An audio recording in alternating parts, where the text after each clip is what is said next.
Jiri Baraka. Lete maneno. Naambie bosi wangu, mambo vipi? Naona mkosi maneno. Sasa mtu nimepumzika bado mshanifuatafuata. Hizo wewe leo umeshinda upo. Sasa umeona usiku upata nafasi, ukaona hapana, ngoja nimwandame huyu mtu.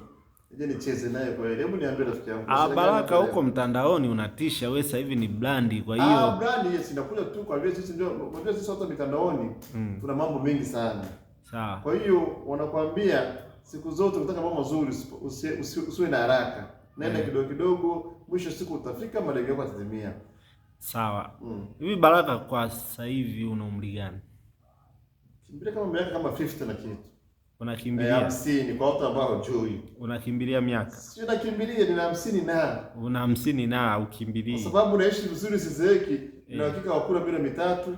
Pata 200 jioni, upata makali kidogo, kupunguza mafuta, basi siku zinaendelea. Mchumo naona leo ukiangalia watu wenye age yangu miaka 50 na kitu ile na miaka 51. Ni wazee kabisa, wanatembelea vigongojo na wamechoka. Lakini Baraka nikimwambia mtu miaka 50 ndio Baraka na miaka 24. Sasa miaka 50 na hauna mke. Nilijua tu tata kipengele hicho. Watu ni waongo sana. Ni waongo sana. Sasa sina mke na watoto 4. Nina wajukuu 3. Na mtoto mkubwa wa 96, na mtoto mdogo wa 97, na mtoto mwingine wa 98, na mtoto wa 2022, alima mtoto wangu wa mwisho. Utakuwa na mwanamke kwa kipindi hiki. Unajua mambo ya wanawake ni mengi sana. Kwa ambao hawajakaa na familia, mambo ya wanawake ni mabaya sana. Unaweza kukaa na mwanamke ndani kwa upendo kwa vile una hela. Ukishakosa hela ndani, hauna shughuli, tayari timbuli linaanza ndani. Ndicho maana watu wengi wanakuja kwangu, Baraka, mimi mke wangu jana usiku ilikuwa hivi, nimekuja usiku wamenifanyia hivi. Nakwambia hapana, vumilia. Hii chochote kwa sababu huna hela. Lakini kama una hela, mwanamke hawezi kucontrol. Na watu leo maisha mengi wanaishi watu. Wanawake wameshawakadaga vichwa. Mwanaume yuko chini, mwanamke yuko juu. Kwa vile mwanamke anaamka saa 10 za usiku, anaenda kupambana, anaingia kwenye vimkoba. Mwanaume anabaki umelala. Lazima mwanamke atakutawala. Kwa hiyo wewe unathibitisha umetawaliwa na mwanamke? Hapana, mimi umri huu sasa damu ya mwana wewe tawaliwa na mwanamke. Kwanza mimi nilichomana mambo nimeyaona, nikaamua nipumzie kidogo. Niwapishe tuone mambo yanaendaje. Mambo yapo tu. Ukiendekeza mambo hayo utaumia. Kwa Baraka unataka kuniambia umeoa afu kaacha? Sio nimeoa nikaacha, niko kwenye ndoa lakini nimepumzika tu. Siku mambo nikiamua sasa nataka nikae. Tunakaa vizuri, tunatulia. Mambo hayo sio kwenda haraka, sababu ukiangalia hizi nyumba ndani. Ninakaa na majirani zangu hapa, ni vituko. Wanalia. Yaani bwana zao wanatoka kwao asubuhi, anamja lakini anakuja kwangu. Baraka bwana, nyumbani kwangu ni vurugu, mwanamke kimwambia hiki ni shida. Sasa hilo jambo watu wengi ni waumiza, lakini watu wanalijua. Ndicho maana unakuta leo mzee anastaafu serikalini, anaamua kama mwenyewe. Unaona kama kama kule kwetu sisi Ujitani au Ukuliani. Mwanaume anaamua kukaa nyumba yake mwenyewe. Anapata mwanamke ndani, ndiye anampata ndani.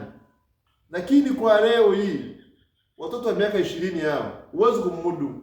Mwanamke ataka akanywe pombe, akuache ndani. Ukimguza kidogo kwa vile unakuta ameshaenda kupa kwenye vikopo huko, mwanamke anatembea ndani ametuna. Bwana huwezi kuwa na hilo. Kwa hiyo leo na washauri ndugu zangu, ukitaka uishi kwa mwanamke kwa furaha, mwanamke wewe uwe na pesa, mwanamke asiwe na pesa.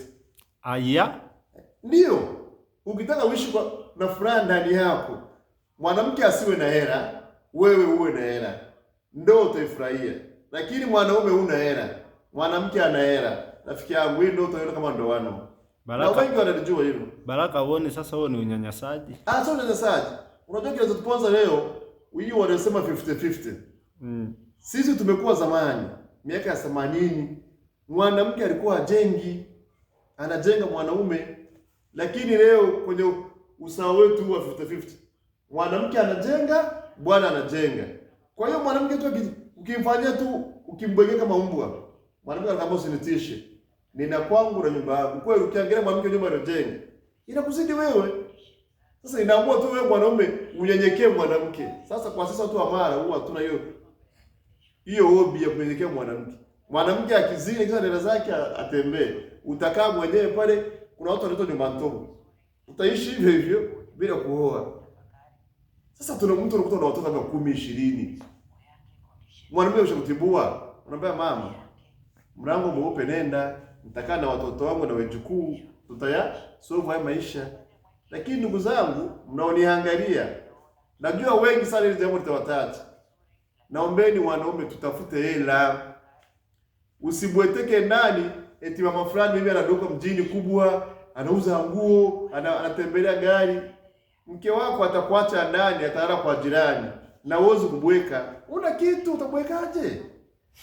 Sasa mambo kama haya lazima tuyaangalie. Ndio maana watu tunasema kabisa wanaume, tutafute hela kwa bidii, mwanamke awe chini. Usimruhusu mke wako akamiliki pesa au akawa kwenye uongozi. Mimi nadhani Baraka ungeniambia kwamba usimruhusu mwanamke akuzidi hela, lakini atafute awe nazo ila asikuzidi mwanamke. Haiwezekaniki. Unajua ngoja nikwambie ndugu yangu. Haya mambo sisi tumeona, tumekuwa zamani. Unapofika mwaka hii miaka 15 mwanamke zamani alikuwa usikuwa na pesa. Yeye ni kuzaa na kunyonyesha na kwenda shamba. Sasa si wakati huo, ni wakati ule. Sasa ndio maana nimekwambia hivi, kilichotuharibu leo ni huu mfumo dume wa kusema kwamba 50-50. Huo ni mfumo dume au ndio mfumo sawa huo? Sio sawa huo. Watu wengi ndio, kuna watu leo wanajiua, ndoa zimeparangana ajili ya mwanamke ana pesa, mwanaume ana hela.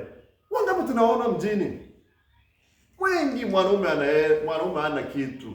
Au mwanaume ni day one kama sisi. Lakini kwa sisi madalali kushakana mwanamke hawezi kuruka.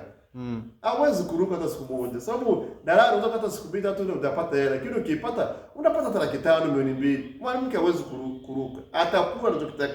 Lakini leo ukiwa kwenye ajira ya serikali, eti wewe ni mwalimu, mwanamke ni mfanyabiashara. Anaenda China, anakuja na makontena labda futi 40, ameweka mzigo wa milioni hata 500. Alafu wewe ni mwalimu unatumia mshahara shilingi milioni 300, 400. Mwanamke hawezi. Atakupanda kichwani tu. Naomba ile mulishike kabisa ndugu zangu wanaangalia. Watu wengi lipoomeza hilo. Sasa wengi tu wanaume wanaparangana tu kama simba. Nini mzee? Mwanaume mke wangu amenikimbia, mimi si amekukimbia. Tafuta hela. Sasa Baraka hapo si umewashambulia walimu? Sijashambulia walimu, ni mwongea tu watumishi anayepata mshahara wa 300,000, 400,000. Sijashambulia mwalimu, ningesema mwalimu labda ndio wako hivi, hapana. Hiyo tumetoa mfano. Kwa hiyo ndio tunasema watu tutafute hela. Hata kama wewe ni mwalimu, mke wako labda auze dagaa, hapo mtaishi. Dagaa sababu auze kukimbia. Lakini wewe ni mwalimu, mtumishi wa serikali, mtendaji wa kijiji, mtendaji wa kata, unapata mshahara 200,000. Mwanamke anaenda China, anakuja na futi 40 ya container, anamwaga mzigo wa bilioni 2. Uwezi kufurukuta. Akia Mungu. Uwezi kufurukuta ndugu yangu. Na wewe unajua tu umekuja makusudi kwangu usiku huu. Leo umemwatesa toka asubuhi. Sasa muone huyu mtita leo sijui ameshalala, sijui bado anaangalia TV, ukaamua ngoja univamie. Uzuri mimi